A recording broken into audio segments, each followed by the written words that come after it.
Tervist! Mõelge korraks, mis on ühist finantskriisidel, halbadel poliitilistel otsustel ja lihtsalt ebaefektiivsel jamal. On olemas üks lihtne reegel, mis seletab selle kõik ära. See on Nassim Nicholas Talebi võimas idee oma nahast mängus. Ja ma hoiatan teid ette, kui te sellest aru saate, siis te lihtsalt ei vaata maailma enam kunagi samamoodi. Hea küsimus, eks ole? Ja see tabab täpselt naela pea pihta.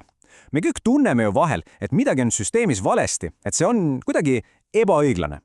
Talebi järgi pole see aga mingi suvaline tunne. See on sümptom millestki, mis on sügavalt ja ohtlikult paigast ära meie ühiskonnas. Lähme ja vaatame, mis see täpselt on. Talebi analüüsi keskmes on üks modernse maailma suurimaid probleeme, ohtlik lõhe tegude ja tagajärgede vahel.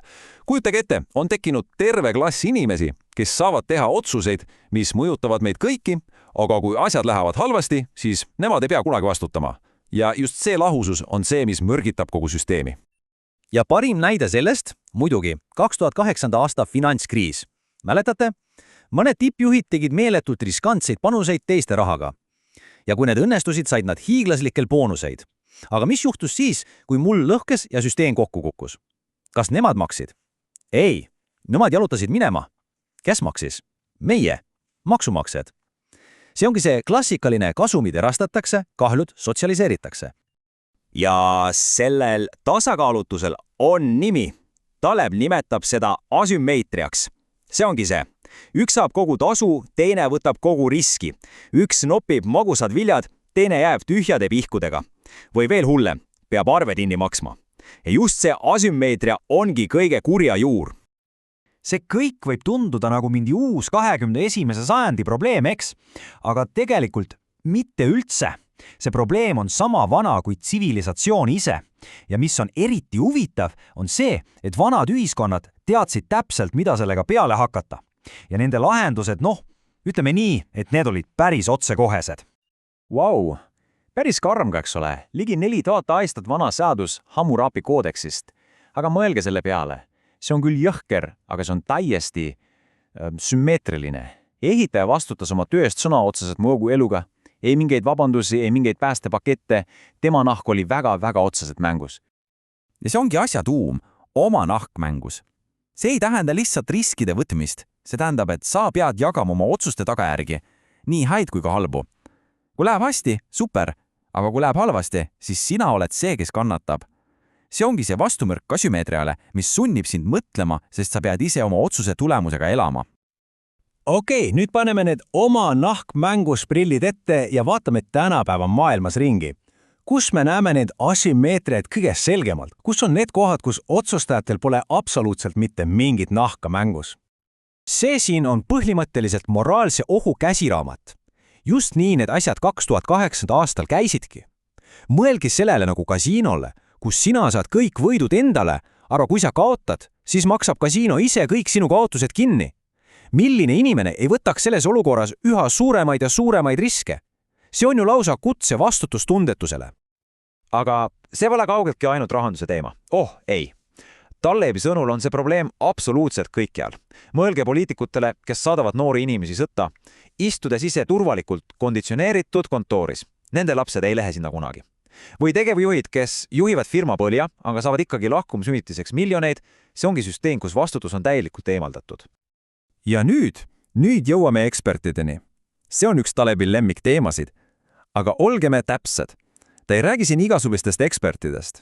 Ei, ta räägiks sellest teisest tüübist, nendest, kes istuvad kabineti vaikuses ja jagavad nõuandeid, ilma et nad peaksid kunagi oma sõnade tagajärgedega silmitsi seisma. Ja siin on see kriitiline vahe. Mõelge piloodile või kirurgile. Kui nemad teevad vea, on tagajärged kohesed ja väga reaalsed. Nende kohtunik on reaalsus ise. Aga siis on see teine maailm. Arvamusliidrid, bürokraadid, kes on nende kohtunik? Teised samasugused eksperdid. Nad elavad kajakambris, kus edu tähendab seda, et sa meeldid teistele omasugustele, mitte seda, et su ideed päriselt maailmas töötaksid. Ja Taleb ise võtab selle ohu suurepäraselt kokku. Kui sul puudub see reaalne tagasiside, see reaalsuse test, siis süsteem hakkab lihtsalt seestpoolt mädanema. See on vältimatu. Ja mis me siis saame? Me saame selle, mida Taleb kutsub odavaks jutuks. See on see luputu arvamuste ja ennustuste laviin, kus pole mitte mingit riski. kui su ennustus läheb täppi, oled sa geenius. Kui sa paned täiega mõõda, siis sa lihtsalt vahetad teemat ja keegi ei mäleta. Ja just seepärast on eluliselt tähtis alati küsida. Okei, hea nõu, aga on sul endal ka midagi kaotada, kui sa eksid? Okei, aitab kriitikast. Kuidas me saame seda kõike enda jaoks ära kasutada? Oma nahk mängus ei ole lihtsalt mingi teooria. See on praktiline tööriist. See on nagu filter, mis aitab sul eraldada olulise ebaolulisest. Vaatame, kuidas see filter täpsemalt töötab. Talebi jaoks on oma naha mängu panemine ka kõige parem viis õppimiseks. Ja tal on selle jaoks üks vana kreeka fraas, patos mathos. See tähendab õppimise läbi valu, läbi kannatuse. See kõlab karmilt, aga mõte on selles, et tõeline õppimine ei tule raamatust. See tuleb siis, kui sa koged oma vigade tagajärgi päriselt. Mõnda asja lihtsalt ei saa teoorias selgeks. Ja see idee läheb isegi nii kaugele, et muudab meie arusaama eetikast. Me kõik teame kuldreeglit, tee teistele seda, mida tahad endale. Aga Taleb ütleb, et hõlbane reegel on palju parem. Ära tee teistele seda, mida sa ei taha endale. Miks? Sest kuldreegel võib olla pealetükkiv, sa surud oma väärtusi teistele peale. Hõlbane reegel on aga palju lihtsam ja tugevam, see on kahju vältimisest. Nii, ja siin ongi need 4 lihtsat reeglit, mille te saate endaga kaasa võtta. Esiteks, küsige alati, kas sellel inimesel on midagi kaotada, kui ta eksib. Teiseks, otsige sümmeetriat. Kas kasumid ja riskid on ausalt jaotatud? Kolmandaks, olge ettevaatlikud keerulise jutu suhtes. Tihti on see suitsukatta. Ja lõpuks, kõige tähtsam, usaldage tegelikkust, usaldage pilooti, mitte kommentaatorid. Ja ma jätangi teid selle küsimusega mõtisklema.